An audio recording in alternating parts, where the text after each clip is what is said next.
What is happening, everybody? It's TJ here from Dream Diecast Cars, and today I'm going to be doing a review of this 118 Lamborghini Aventador made by AUTOart.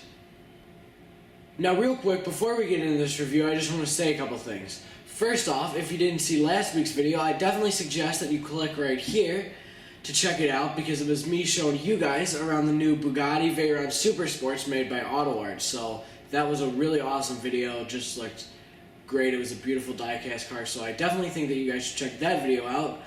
And then if you're interested in the Lamborghini Aventador made by AUTOart, which you probably are because you're watching this video, you should click right here to see another video that I made about it. I'll have another link to that at the end of the video. Now though, let's get moving right into this review, where as usual we will start with the front of this diecast car. One of the first things you'll notice are the lights that it has. AUTOart replicates the Lamborghini Aventador lights perfectly. You can clearly see the bulb and many other small LEDs, which make these lights look beautiful. Then in the very middle of the model, you'll see the Lamborghini Shield, which is done flawlessly. You can see that over the top it says Lamborghini, and then of course there's the bull in the middle, which is just replicated perfectly. Then when you look lower down on the model, you'll notice many intakes, such as this one, which are done very nicely because they're made out of a real metal mesh. Then when you move to the side of this model, one of the first things that you'll notice are these black wheels, which really look great with the turquoise color that I have this model in. When you take a closer look at the wheels, you'll see that the rims are done very nicely, as they're made out of a real metal. The tires are made out of rubber, of course. The Lamborghini Shield in the middle is done flawlessly, just like the one on the front of the model. The calipers on the side say Lamborghini, which is very realistic, and the discs go through the calipers as they should. Then when you look on the side of this model, you will also notice that there's a sticker which says LP700-4, which, even though it's just a sticker, it looks very nice, with the lettering all done well. And if you look, you'll see all the Italian colors, green, white, and red, right below LP700, so it just looks beautiful. Also on the side, you'll see a huge intake, which, just like the ones on the front, are done very nicely. Now we can move on to the back of this diecast car, where, just like on the front, one of the first things you'll notice are the lights. The lights, just like almost everything else on this model car, look beautiful. Behind this clear plastic, you can see all the little details, and they just look stunning. Then when you look in the middle, you'll notice that just like on the real one, it says Lamborghini in cursive, and on this model, that is done in metal, so it looks very nice. Then below that, you'll notice the little license plate, which is LP700-4, which is of course the model number, and that just adds a nice little touch. Then when you look on the back of this model, you'll notice the exhaust, which, if you take a closer look, just like on the real one, you'll see that's actually 4 exhausts jammed into one, which looks awesome. Now the last thing I'm going to show you on the back is the exhaust, which is pretty cool because it does work, and it is much easier to use than the one on the Bugatti because you just pull it out. And I think it's easier to use just because it's a much smaller, mechanism. And of course on the Bugatti, all you do is, you press the button on the bottom, but it really does a lot of things, and sometimes it feels kind of like risky, I guess you could say, doing it, because sometimes you feel like you're going to break it, but this one's very solidly made because there's so few moving parts. And this is just a very nice touch to the back, so I think it's a good thing that they added it. Now that we're done with the back, we can take a look at the trunk, which I like to open by simply flipping the car upside down, and then it comes right up. So that's the easiest way to do it, because sometimes it's hard to get your fingernails in there and stuff. And you'll notice while it's opening that it has a very nice, hinge mechanism that opens it. It looks very realistic. Then when you look inside the trunk, you'll notice that it is done very realistically, as it is covered with a felt, and it is very small. Now we can take a look at the engine, which is much easier to open and is much more interesting when you look inside. Now to open the engine, what I do is, you see all these little glass slats right here.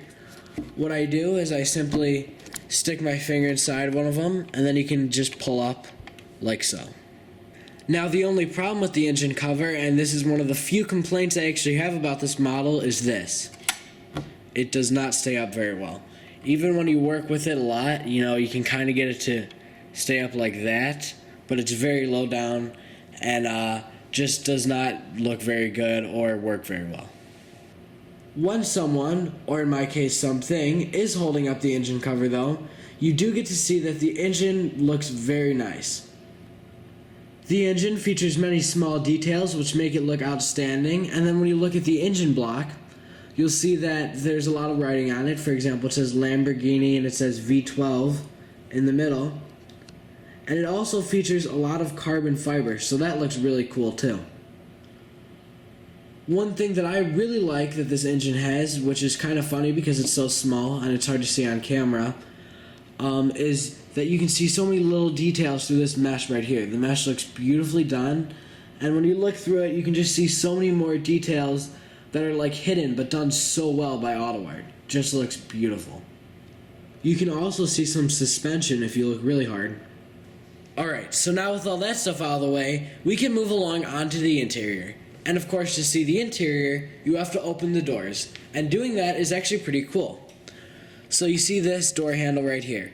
Looks pretty normal, but when you push it forward, it opens the door automatically, and it looks very nice, very realistic, just a nice little touch that AUTOart added to this model. Looks amazing.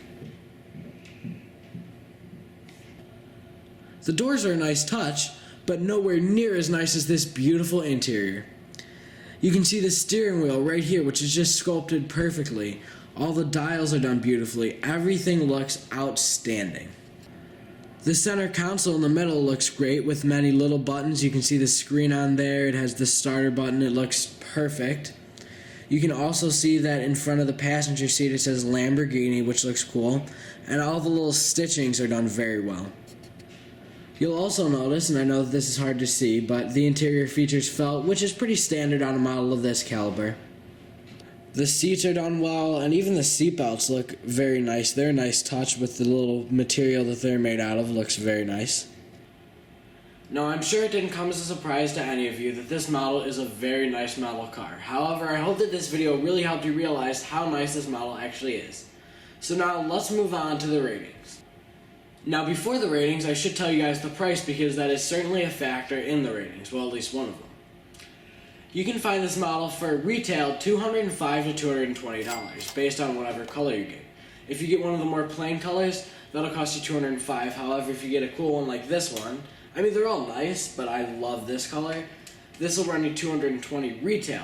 However, I certainly do not suggest that you buy this through AUTOart because you can find them much cheaper on websites like eBay. And of course, you know, I feel like some people are skeptical of sites like that, but they work so well. I buy all my model cars through eBay. You just gotta make sure that they're new, that the person has a good rating, and you can find this on there for $160 to $175 based on what color you get. So it's a much better deal. Now we can move on to the ratings, and my first rating is the rating without the price. And for those of you who are new, what that means is if you had all the money to spend in the world on die-cast cars, just rating this model for what it is. And for that, I give an A, just because, you know, of little flaws like this, and the fact that, you know, like, you have to tip the car over to open up the trunk, like, lid. But other than that, it's such a nice model, so that's why it is getting an A, because all the details are very nice. However, when you factor in the price, and it is quite expensive, I give an A-. And that's really the only reason why, because it's a very nice model, but it's just pretty expensive, so I have to take down the rating a little bit. Well, that's it for this week's video. I hope you enjoyed, and I'll see you next week. Goodbye, everyone.